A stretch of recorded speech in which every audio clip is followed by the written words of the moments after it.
নমস্কার, রাধে রাধে। আজ আমরা জানতে চলেছি নতুন একটা বিষয়, আমাদের মন নিয়ন্ত্রণ করার পদ্ধতি।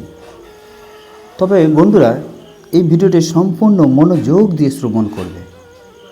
একটু স্ক্রল করলে কিন্তু কিছুই বুঝতে পারবে না। চলো বেশি কথা না বাড়িয়ে মূল ভিডিওতে যাওয়া যাক।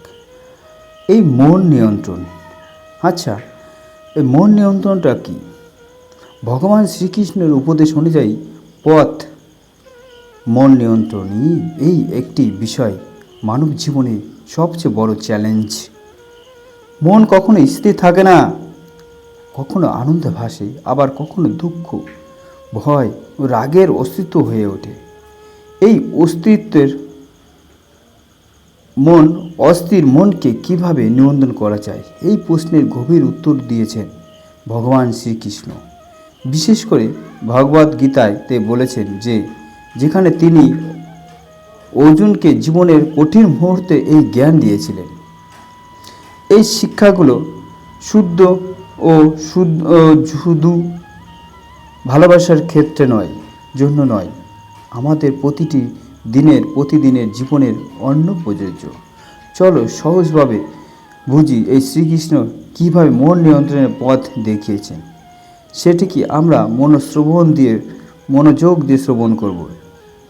আর এই নিয়ন্ত্রণকে আমরা 10টি ভাগে আমরা বিভক্ত করেছি। প্রথমত 1 নম্বর বলেছে মন সম্ভবত চঞ্চল।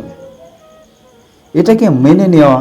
অর্জুন বলেছিলেন, মন খুবই অস্থির প্রভু, একে নিয়ন্ত্রণ করা বাতাসকে থামানোর মতো কঠিন। অর্জুনের এই প্রশ্নের উত্তরে ভগবান শ্রীকৃষ্ণ বলেছেন, এই কথাতে অস্বীকারও করেনি, বরং তিনি বলেছিলেন, হ্যাঁ মন চঞ্চল, কিন্তু অভ্যাস ও বৈরাগ্য আসক্তিহীনতা দিয়ে একে নিয়ন্ত্রণ করা সম্ভব। অর্থাৎ প্রথম শিক্ষায় যদি বলা হয় মন অস্থির, এটা স্বাভাবিক, এটাকে দমন নয়, পরিচালনা করতে হবে। 2 নম্বরে বলেছেন অভ্যাস, নিয়মিত অনুশীলনের শক্তি।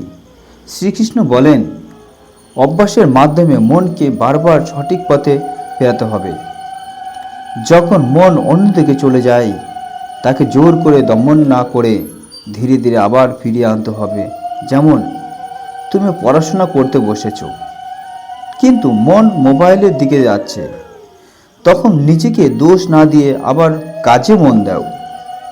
এবার এই বারবার ফিরে আসা এমনটাই মন নিয়ন্ত্রণের আসল চাবিকাঠি। 3 নম্বর বলেছেন বৈরাগ্য, আসক্তি কমানো মন থেকে অস্থির হয়। কারণ সে কখনো কিছুতে বেশি আসক্ত হয়ে পড়ে। শ্রীকৃষ্ণ বলেন, আসক্তি দুঃখের মূল কারণ। বৈরাগ্য মানে সব কিছু ছেড়ে চলে দেওয়া নয়, বরং কিছুর উপর অতিরিক্ত নির্ভর না করাই। যেমন সফল হলে অহংকার নয়, ব্যর্থ হলে ভেঙে পড়া নয়, এতে মন স্থির থাকে। 4 নম্বর বলেছেন সমতত্ত্ব, অর্থাৎ সুখ দুঃখে সমান থাকা। শ্রীকৃষ্ণের অন্যতম বড় শিক্ষা সুখ ও দুঃখে সমান থাকা। যদি তুমি সুখে বেশি আনন্দে ভেসে যাও, তাহলে দুঃখে বেশি কষ্ট পাবে। তাই তিনি বলেন, লাভ ক্ষতি, জয় পরাজয়, সুখ দুঃখ সব কিছুতেই সমান থাকা, এটাই প্রকৃতির যোগ। 5 নম্বর বলেছেন কর্মযোগ, ফলে চিন্তা ছাড়া কাজ করা। শ্রীকৃষ্ণ বলেন, তোমার অধিকার শুধু কর্মে, ফলে নয়। মন অস্থির হয় যখন আমরা ফল নিয়ে বেশি চিন্তা করি। আমি সফল হব তো, লোক কি বলবে? কিন্তু যদি তুমি শুধু নিজের কাজের উপর মন দাও, মন অবশ্যই শান্ত থাকবে, কাজ ভালো হবে। এটি হলো কর্মযোগ। 6 নম্বর বলেছেন ইন্দ্রিয় নিয়ন্ত্রণ, মনের দরজা নিয়ন্ত্রণ করা। সব সরাসরি অস্থির হয় না। ইন্দ্রিয় অর্থাৎ চোখ, কান, জিহ্বা থেকে অভ্যাস থাকে আসে, প্রভাব আসে। তুমি যদি সব সময় অপ্রয়োজনীয় ভিডিও, যেমন নেতিবাচক কথা, খারাপ দৃশ্য দেখা, এসব গ্রহণ করো, তাহলে মন অস্থির হবেই হবে। শ্রীকৃষ্ণ বলেন যে ব্যক্তি ইন্দ্রিয়কে নিয়ন্ত্রণ করতে পারে সে মনকেও নিয়ন্ত্রণ করতে পারে। 7 নম্বর বলেছেন ধ্যান, অর্থাৎ ধ্যান করা। মনের স্থিরতার পথ ধ্যান সম্পর্কে শ্রীকৃষ্ণ বলেন, মনকে এক স্থানে স্থির করো সহজভাবে। কীভাবে? শান্ত জায়গায় বসো, মনকে একটি বিষয়ে রাখো, শ্বাস, নাম, মন্ত্র। মন চলে গেলে আবার ফিরে আনো। নিয়মিত করলে মন একদিন ধীরে ধীরে শান্ত অবশ্যই হবে। 8 নম্বর বলেছে আত্মজ্ঞান। আমি কে তা জানা শ্রীকৃষ্ণের সবচেয়ে গভীর শিক্ষা। এই আমিটা কে? তুমি শরীর নও, তুমি আত্মা। যখন তুমি বুঝবে সব কিছু অস্থায়ী, আত্মা চিরন্তন, তখন ছোটোখাটো দুঃখ, ভয় এগুলো আর মনকে বেশি নাড়াতে পারবে না। 9 নম্বর বলেছে দৃঢ় সংকল্প, অর্থাৎ মন নিয়ন্ত্রণের পথে বাধা আসবেই আসবে। কখনো মন কখনো কথা শোনে না, কখনো হতাশা আসবে, কিন্তু শ্রীকৃষ্ণ বললেন যে দৃঢ় সংকল্প থাকলে মানুষ সব কিছু জয় করতে পারে।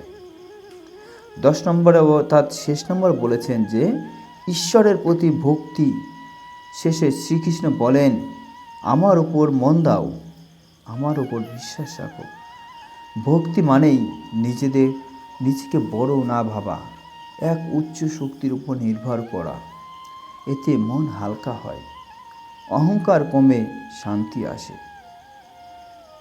শেষে শ্রীকৃষ্ণ বললেন যে শ্রীকৃষ্ণের এই 10টির উপদেশ, অর্থাৎ অভ্যাস, বৈরাগ্য, আসক্তিহীনতা, সমত্ব অর্থাৎ সমান মন জয় করা, কর্মযোগ অর্থাৎ ফল ছাড়া কাজ, ইন্দ্রিয় নিয়ন্ত্রণ, ধ্যান, ভক্তি। সব শেষে কথা বলা যায় যে মন নিয়ন্ত্রণ কখনো একদিনের কাজ নয়, এটা একটি যাত্রা, ধীরে ধীরে প্রতিদিনের চেষ্টায়। শ্রীকৃষ্ণের শিক্ষা আমাদের শেখায় মনকে দমন নয়, বুঝতে হবে, নিয়ন্ত্রণ নয়, পরিচালনা করতে হবে। যে ব্যক্তি নিজের মনকে জয় করতে পারে তার জন্য জীবনে কোনো যুদ্ধই অসম্ভব নয়। তোমাদের এই সুন্দর গল্প থেকে, ভগবানের শ্রীকৃষ্ণের উপদেশ থেকে তোমাদের যদি একটুটুকু ভালো লেগে থাকে তাহলে লাইক, কমেন্ট ও সাবস্ক্রাইব করবে।